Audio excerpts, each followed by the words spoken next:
listening to the Marketing and Yoga Pants podcast, a podcast in sisterhood for female entrepreneurs that serves up savvy, actionable marketing advice and interviews with creative business owners who are in the trenches, building their businesses as we speak.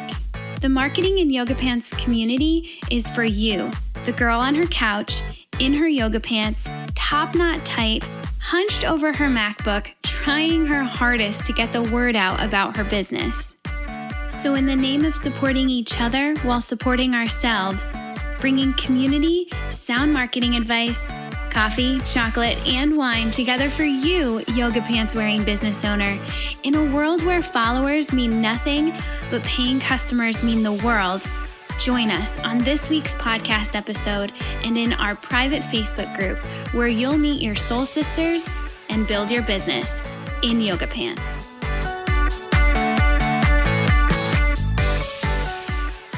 Welcome back to another episode of the Marketing and Yoga Pants podcast. I'm Brit and I'm here today with Nicole Pond, founder and CEO of the Yellowbird, the all-natural skincare company. Thank you so much for joining me today, Nicole. Thanks, Brit. I'm super excited to be here. Awesome. All right. So Nicole and I know each other because we are in the same mastermind group curated by Sarah Christensen of Kick-Ass Mastermind. And Nicole and I did not know each other's brands at all until we got into the same mastermind. And I am so excited to bring Nicole's brain to you today because from our very first call and meeting Nicole, I knew that she thinks about business in a different way than I do, and she approaches it differently, and she has a different lifestyle, and it's just all different and so helpful to me. It always gives me a new perspective. And I'm going to tell you right now, Nicole is super fun, and she's got this energy that makes you just want to do business because you can just tell she loves it so much. So I am so pumped to get to chat with her today and share her with all of you and get some insight into her business, her industry, her marketing strategy, and what makes it all tick. So Nicole, are you ready to jump in? Oh my gosh. Yes, I'm so excited. All right, let's do this. Okay, so first of all, Nicole, tell us, how do you earn your living? My husband and I have the company, The Yellowbird, which is an all-natural skincare line that basically offers chemical-free skincare products. And our big goal was to make products that are safe for the whole family, that are accessible and affordable. So it's hard to find things that are not filled with tons of chemicals, especially things like fragrance. And when you do find them, typically they're expensive or that you have to go to a shop. So this was one of the big pushes behind us having a business online. So we have an e-commerce site, theyellowbird.co, where people can buy, and we integrated things like free shipping over $15 and Amazon Pay, because the number one reason I don't buy stuff off websites is because I have to get up and go find my credit card. And that seems like a lot. So I was like, let me try to make this easy for that mom who's like, man, I need to get this stuff, but my wallet, I don't know where it is. We try to make it affordable too. Like, hey, this is so doable. We also sell on Amazon, and we actually started out on Amazon, which I don't think you get easier than shopping on Amazon. You're marketing in yoga pants, I am shopping in yoga pants.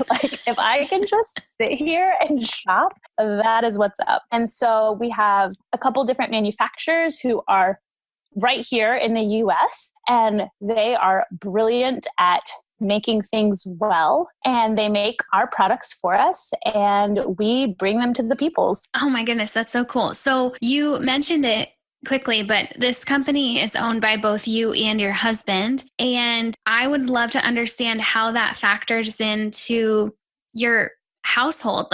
Is this where you're getting your income? Is there other things? Are you both in the business all the time? Just give us a picture of what that looks like. Yeah. So I like to say we co-work, co-parent. We have 3 daughters who are 6, 3.5, and 1.5. When I actually started the company, my middle daughter was at the time 6 months old, and my husband was still working a corporate job, but then he had a sweet little side hustle on eBay.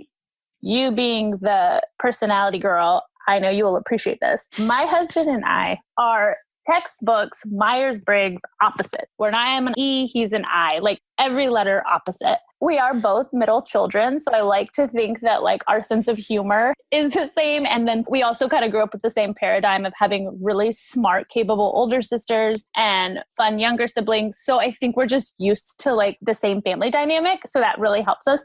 But when it comes to working together, it is definitely can either be our greatest asset or our biggest liability, honestly. So my husband was able to quit his corporate job a year and a half after I started the company. So I started it and he told me, Nicole, you got to do this. I don't have time. I already have an extra side business. Not to mention we had, kids. And I was like, yeah, I'll do it. And then it started doing well. And he said he would help me. And I said, okay, honey, like here's the list of tasks that the business, I love lists. And I said, which ones do you want to do? Just pick, like, I don't care. So he picked what he was interested in and good at. And then I did everything else. And then when he quit his job, or we started looking at the possibility of quitting and having the Yellow Bird fully support our family, we learned very quickly that the best way to love each other, love our marriage, and really use our strength was to look at all the tasks that it took to run the business and have very clear defined roles.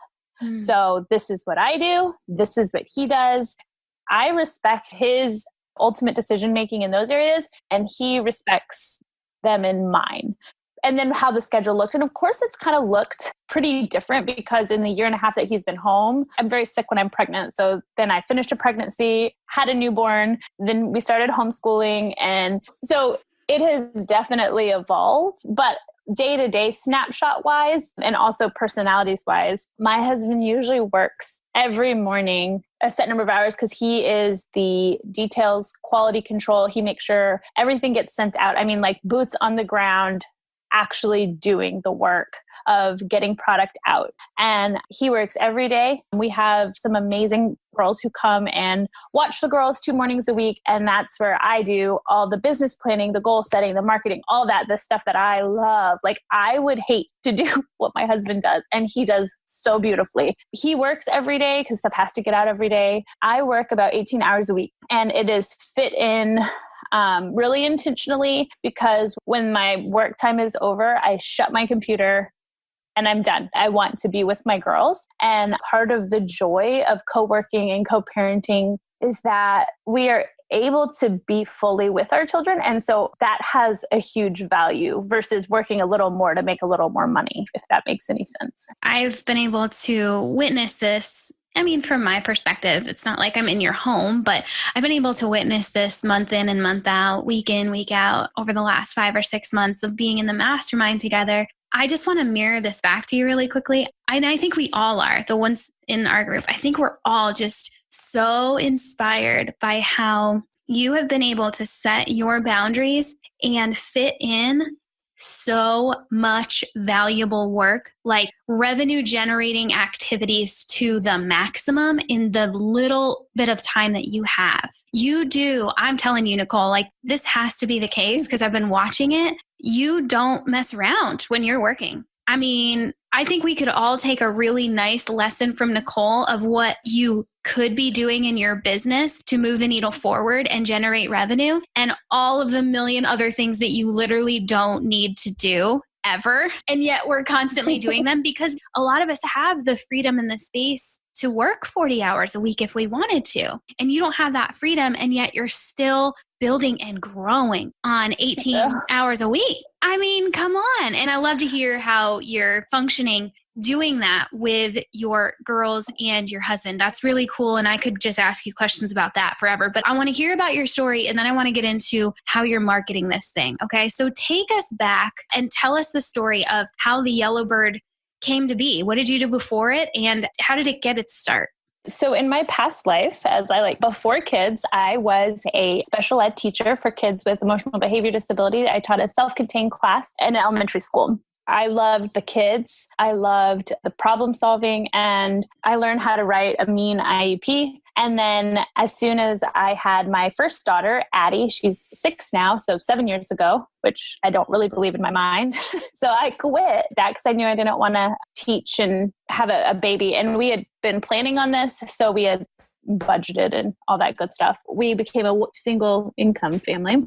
The Yellow Bird was kind of born out of, I alluded to it before, out of necessity. My sister has allergies and her kids have allergies. And I just remember her saying how even on Amazon, like how incredibly hard it was to find products that didn't have soy or that didn't have fragrance or something. And she's like, I just can't buy stuff that I need. At the same time, the Lord just really put this incredible opportunity with knowing, I'm going to church with actually 2 of our manufacturers. We have more than 2 now who specialized in making or had all the equipment to make it. And I asked them like, hey, if I wanted to have a product, could you make it for me? And they said, yes, that's how it was born. And I've always loved good project. I knew that I didn't want to teach my whole life. So when it was kind of like, hey, yeah, do you want to start a brand? You can sell it on Amazon at this marketplace. I said, why not? Okay, sure. Like, what do I have to do? Come up with the name. I can do that. Like, come up with the logo. Okay. So it was really fun. And it was fun because I mentioned my husband had this sweet little side hustle on eBay. And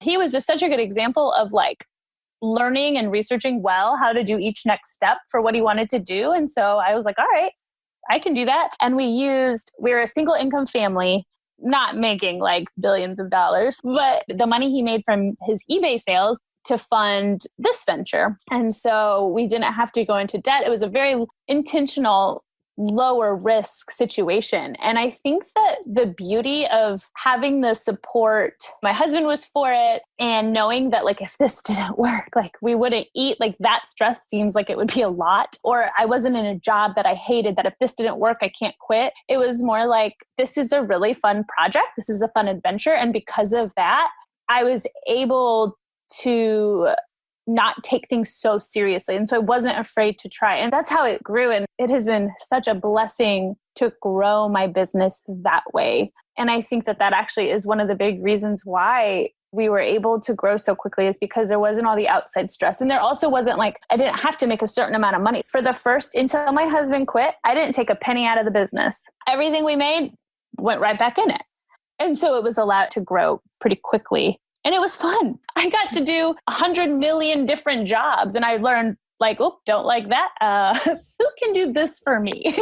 Like, I do not enjoy this. And then it's like, hey, like I've always wanted to try to make a movie or do this or that. Like, okay, I can do that for work. And if it's not perfect, I mean, that's okay. I can delete it or do it again or whatever. It's like that when I finally realized like on Instagram that like if you hate some of the way the pictures in your feed look because you're like, oh, those are so corny, you can delete them. You don't have to leave things in your feed and you can just move on. And I think Pat Flynn is the one who says, if you don't cringe at the first version of what you put out, then you haven't grown. Like when I heard him say that smart passive income, I was like, wait a minute. One, I hate cringing at anything I do. Now, I mean, it's true. When I look back at some of our first labels for our first product, I'm just like, like aesthetically, like I feel like we've come so far, but you have to start. You can't edit a blank page. And so I think that's where the fun was, and starting and keeping on. You can't edit a blank page. I love that. I've never heard that phrase. I don't know if that's like something you just came up with off the top. Oh my goodness. I love that. Oh, that's perfect. 4th grade writing. Of course, the teacher. Okay, that doesn't surprise me. Okay, so your sister and her kids were having this issue finding products that they could really use, and you came in and thought, I might be able to solve that. And the right people were placed in front of you. I can just sense, and I already know that this has really been a calling. This has been a mission put in front of you, and you have been called to take care of it, really. The people were given to you that could manufacture this stuff. Now, we're talking about skincare, and basically the only thing I know about skincare is that ingredients matter, and the recipe is to create skincare are kind of finicky. Like you have to get them pretty spot on for them to be liked and for them to be used ever. And so without getting too nitty gritty I've always just wondered, what did you do to actually come up with your products? That is the beauty of finding people who have strengths that you are looking for. Like they always find someone who's better at it than you and have them be on your team, like the whole teamwork mentality. Our manufacturers, I worked with them and I said, hey, this is what I want. These are the ingredients I want. I absolutely do not want these. And they were similar minded.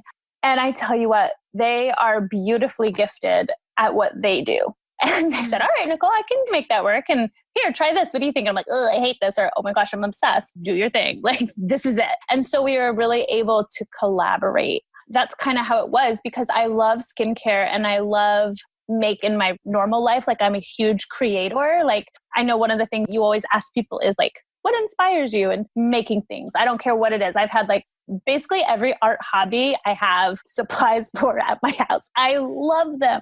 We do a lot of crafts around here. So anything from leather to jewelry to painting to whatever. And so the creative side of me, oh my gosh, I love that side of making a recipe. But I love that my manufacturers are so good at what they do. They've tried things, they have process that I can kind of say, hey, these are ingredients I want. This is what we can talk about it, blah, blah, blah. They nail it. We move forward. And the craft for me is I get to create a business. I get to bring it all together. So that's how I see myself, as like a creative business owner. Like, I love to create businesses. So the short answer to your question is I work with people who are really good at what they do. That's cool. I really like that, because I think, I mean, in my mind, I didn't even know that. I guess, yeah. And like, now that I think about it, okay, that makes sense. When manufacturers manufacture something like that, they probably have someone in their, under their roof that knows how to put together a recipe. So you leaned on that expertise, which is a great lesson. If we're going to take anything away, it's a great lesson to remember. If you don't know how to do it, somebody else does. You could always ask. You had the idea, you found your manufacturer, you got a recipe or two put together, or essentially created a product that you loved, and then you got it on Amazon. Is that right? And what happened after that? It. We listened to some sweet podcasts, read a couple blog posts. When you list something on Amazon, you just fill in little bubbles of, what's the name? What are the keywords? Oh, this sounds good. We made it up. That is like the theme. We just made it up. It was good. And I remember literally when I first launched, praying for reviews to come in, like explicitly praying for that. And that's another huge thing, like praying throughout my business specifically for things that don't seem like a big deal, but they're a big deal then. And just being able to like give that stress of each little decision to God, who's much bigger and better. Mm-hmm. I think that also just let us do it. And like, listen, when we made that first sale, I mean, I like lost my mind. I couldn't believe that someone who I didn't even know, they bought something that we had put together. Like, it blew my mind that that's how selling works. Like, I have sold stuff on the streets. No, not really, but like at fairs or, fundraising, whatever. And it's not hard for me to like believe that like I can talk to someone and convince them to buy something, like reestablish a relationship. But someone somewhere in the US on their computer was like, out of all the products bought this, blew my mind. And so the first sale came in, and then the next sale came in, and then seeing them start to come in, and then having these huge goals. Like, so we launched in May, like I was like, okay, by July, I want to be selling 10 a day on Amazon. Like, that's such an arbitrary goal. Like, I had no frame of reference, nothing. But to me, I was like, this seems appropriate. And Brit, we hit it. It was amazing. It's hard to do, but it happened. And we had reviews come in, and you live or die by reviews. So if you're buying something on Amazon and you love it, please write a review. If you hate it, please ask for a refund. And living the emotional roller coaster of reviews coming in and having them be great, and then getting really, really ugly ones, and like just how crushing that can feel, and seeing our sales and our rankings go up and down, and learning the ropes, like what works in this beautiful world called Amazon, because it's its own beast. And so then knowing when one product was stabilized, we were ready to add another product. And that's kind of how we focused. We put it all in on one. And then when that stabilized, we added another. The same way that like we wanted to get a couple things launched and stable on Amazon and then launch our website. And that, you know what I mean? So like getting good at a platform before just diversifying. And so, yeah, that's kind of how the snowball started. It feels like a really solid, unique blend of, okay, I'm just going to go try this, and I'm not going to try too many things at once, which I think that, well, and I was just going to say, I'm like, I wonder if that is, I know you pretty well now, and I don't think that that is Nicole's like natural tendency to not try too many things all, because you're in it. I mean, you bring a lot of energy to everything. And I can see you just being like, I'm going to do it, all of it. And you do a lot of the times. And so I wondered, like, how do you find that blend? And I think you just said it. It's that checks and balances with your husband. Honestly, I think part of it was because I had a 2-year-old and a 6-month-old. Yeah. Doing one thing was all I could do. And there's so much to dig into that even though it was one thing, like one day I could focus on labels, one day I could focus on ads. So within each part, there was enough to keep me curious. That was a big part. And then also, like, as we have gotten further in our business, and it's not just everything's new, but like we're just going deeper, I've found that for me, a month is a really good amount of focus time because it takes to focus on one part of my business. So like if it's Facebook ads, like this month I'm going to come up with a Facebook ad strategy, build out my ads, implement it so that by the 31st of this month, I have X number of Facebook ads running. A month is enough time for me to spend a couple days doing research, a couple days looking at other stuff, and then time to implement it. If it's too much longer, inevitably too much other stuff comes up. There are fires all the time. If it's too much shorter, because of all the fires that come up all the time, I don't have enough time to actually get deep enough and to make a difference. And so like being in a mastermind, one of the huge benefits is when we set those month goals, I have the girls holding me accountable who are going to say, all right, Nicole, like blah. And then I also have like concrete topics to ask for help for. I have these resources in you guys, my mastermind sisters, that can say, if I'm doing Facebook ads or if I'm doing video or whatever it is, I can call on each one of you guys' expertise under that one umbrella. And so some people like do much better at 90-day goals. Some people do better at 10-day goals. A month is about how I can do it. And that's what I've learned over, at least for this season. When I'm working the amount of time I'm working, a month is about what I need for a goal to really stay focused. And I've seen you do that. And I think that the real value in that, not only does it allow you to focus for the right amount of time, but it also just in having those month by month goals, it's essentially forcing you to not come up with a strategy just for that month, but it's come up with a strategy that's going to be pretty darn automated because you can't be focusing on a new Facebook strategy every single month. It's like, no, I'm going to figure it out this month. I'm going to implement it. And then it's going to kind of do its own thing. And I might just need to check into it every once in a while. That, again, Nicole, you have a superpower here, whether you know it or not. It's your efficiency. That's an efficient way to do things. And you found that. So that's pretty darn cool. Okay. So you start on Amazon. You realize how great of a platform it is. And then once you have a couple, some traction there, you build your website and you're now selling the Yellowbird products on your own Shopify website and doing different things to market either or both of those platforms together and separately and whatnot. And then this year, you got some wholesale accounts, right? So that was played into the mix as well. So just kind of like you're on Amazon, you're on your own website, and now you have this wholesale stuff going on. So give us a picture of how that functions together, if that's even possible. I don't know. It kind of makes my brain hurt a little bit just thinking about it. Tell us how that works. The idea of, I think you're really smart to kind of bring it out, like set it and then come up with a system. And then when you feel like it's actually moving well, start the next system. And with Amazon kind of set, and then again, having a team approach and establishing roles. And so like we have several people who work with us now who I've said, hey, I need this to keep going. You're in charge of this. And again, having explicit expectation and guidelines and check-ins and people who are good at that I can rely on and then are part of our team. That's a huge part of it. I guess the exciting thing is once you have things kind of set, you can have when new opportunities come, because I never really wanted to do wholesale, honestly. And when we just had so many people ask that finally I was like, well, why not? Right? Like, okay. And so it's always really intentional. Like if it's a specific person, like, hey, we want to carry this, or hey, we do this. Can we have your products here?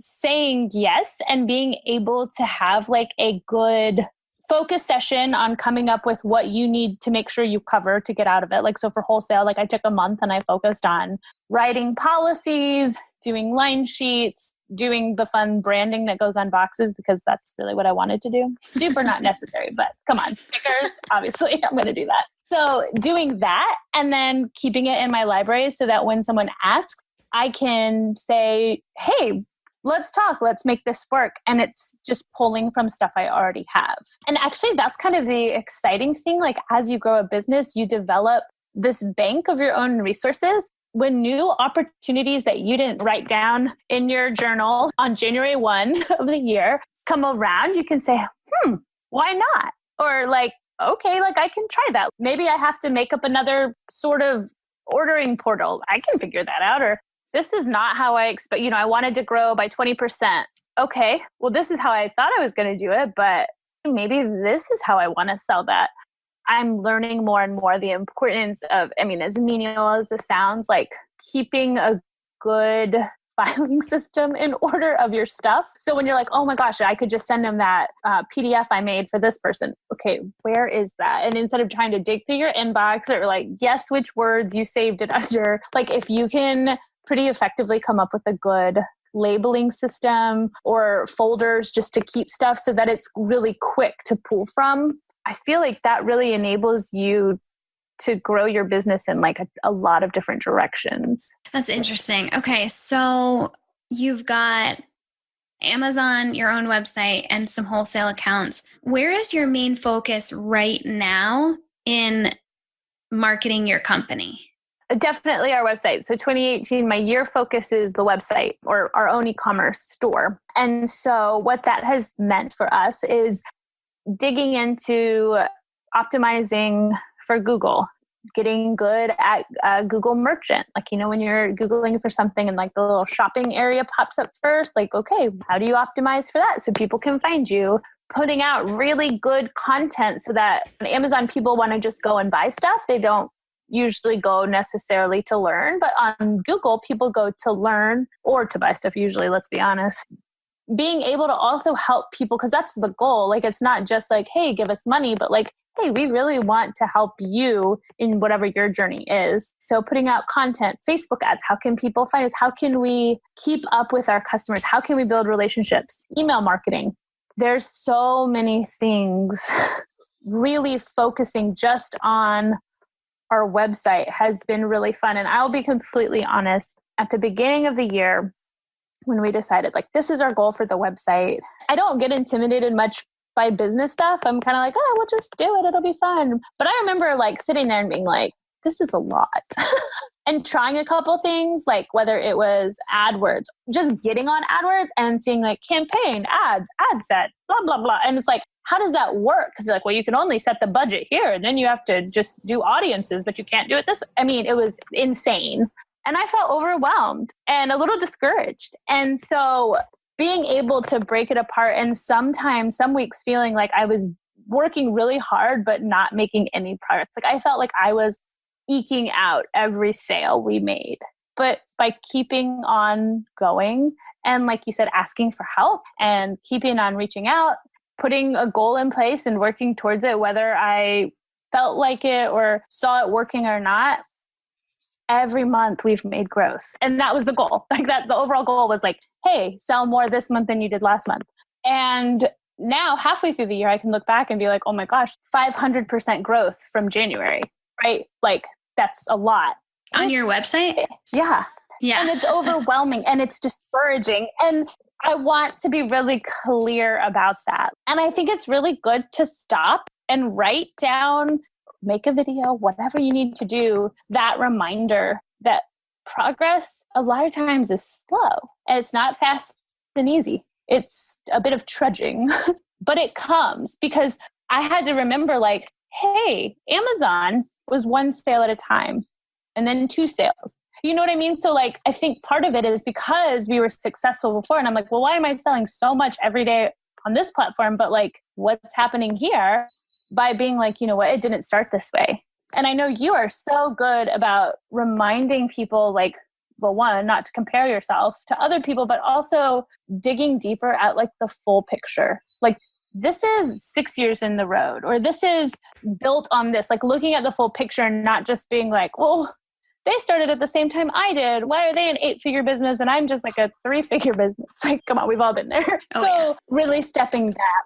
And so, yes, I definitely want to make sure that I share that it's hard and it's discouraging and you just set a goal and you keep going and it comes. It does come. Yeah. And being open to the different possibilities. I feel like that's been a key trend to your journey. Not expecting it to be hard, also not expecting it to be easy. It's more of a exploration, it feels like, than this is going to be hard and I'm still going to do it, or this is going to be easy and I'm going to do it. It's more like, let's see what happens. I like that approach a lot. I think if you think you can do it or you think you can't, you're right. And so I like the middle of the road you've found to explore and continue exploring. And I'm just so inspired by how you're growing and how you're doing your life too, which I wish we could talk more about today, but just like doing life and doing business and growing this thing to be so much more than Nicole, so much more than even Nicole and her husband. It's just like, it's just blossoming and blessing a lot of people.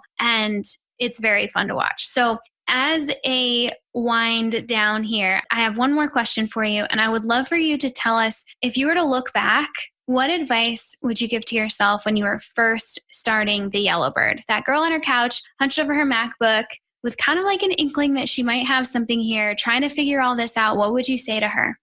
I would tell her to keep going and it will be fun. And you just got to take one step at a time. Pray about every decision because it's heavy, especially once it's shifted to like, this is our income. We have 3 kids, a mortgage. This isn't just like for kicks and giggles. And that can feel very heavy. So for all the listeners out there who are transitioning from like quitting a job or who feel that weight, just the blessing of being able to give your burdens to someone else is just really important to embrace that, because we're not strong enough to carry every worry, every task, every to-do. The other thing I would say is write stuff down. I make lists. I write my goals down, and to go back and read and to check. When you're feeling down in the weeds, like, oh my gosh, like I keep doing stuff and it's not working, to go back, take an assessment. Like I've been working on my email list and my goal was to have 500 people on my list. Nothing's working. No one's signing up. Okay, well, a month ago I had 200 and today I have 230. Okay, there is growth. And it's hard to see it when you're in it. So taking time to write goals and then every so often look at them is very, very, very powerful. Having a business is kind of like having a kid. The fun part is you get to see them grow, and there are hard days too, but guess what? Tomorrow's a new day. Mm-hmm. And if your kid isn't eating, you're not going to be like, you know what? We really tried. This was a good try. Like, all right. So you didn't like all these things. Let's try this. Or let me ask someone for help, because there is no other option. And so with business, it's very much the same. Like there's going to be great days. There's going to be hard days. Make mom friends, make business friends, and you'll figure out an answer. Your kid will eventually like, and being flexible, obviously like with business, there is a time to be like, I can take all these lessons and start a different business. That's a little different than parenting, but the attitude of, hey, I can try again tomorrow. Like it's okay. I feel like that really helps. Perfect. I love that. All right. So before we go, Nicole, could you please tell the listeners where they can find you and the Yellowbird online? Yeah. So our website, www.theyellowbird.co. Then on Instagram, you could find us at theyellowbird.company.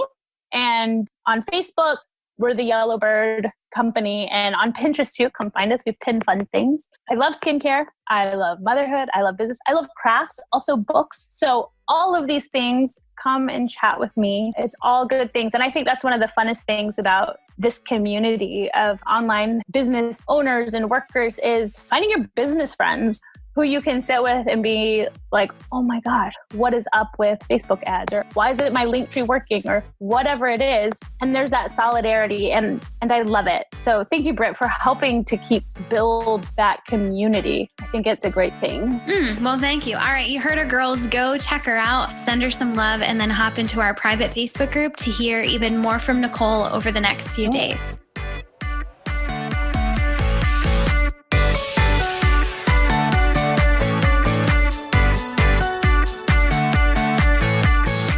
Thanks for for joining us on this episode of the Marketing in Yoga Pants podcast. Keep the conversation going by visiting marketingin.yogapants.com/Facebook, where you'll get to join that private Facebook group I've been talking so much about. There, you'll get to chat with our podcast guests. Yeah, they're in there too, and all of the other brilliant creative business owners. We're connecting, we're meeting our soul sisters, and we're building our businesses, all while in yoga pants. So come hang out with us. Again, visit marketingin.yogapants.com/Facebook to get in. And one more thing. If you dig this podcast, would you be awesome and share it with someone? This entire Marketing in Yoga Pants movement is nothing without its community. So please share. And if you're really feeling the love right now, jump into iTunes. You're probably already there if you're listening to this right now. And leave us a rating and review. The more of those we rack up, the more the podcast will be found by ladies like you, and the stronger this community becomes. This episode was edited and produced by the Podcast Engineers. They're pretty great, so go find them at podcastengineers.com. This episode was also brought to you by my online marketing agency, Jam Marketing Group, and you can find us at jammarketinggroup.co.